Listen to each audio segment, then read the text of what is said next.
కరీంనగర్ నుండి శబరిమల మహా శబరి యాత్ర 3వ రోజుకు చేరింది. గడప నాగరాజు గురుస్వామి ఆధ్వర్యంలో సుమారు 100 మంది యాత్రలో పాలుపంచుకుంటున్నారు. ఉదయం శనిగరం మండలం రేగులపల్లి నుండి బయలుదేరి సిద్దిపేట అయ్యప్ప స్వామి ఆలయానికి చేరుకున్నారు.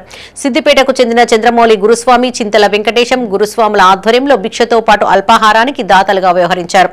బుధవారం సిద్దిపేటలోని కోటిలింగాల దేవాలయానికి చేరుకోనున్నారు.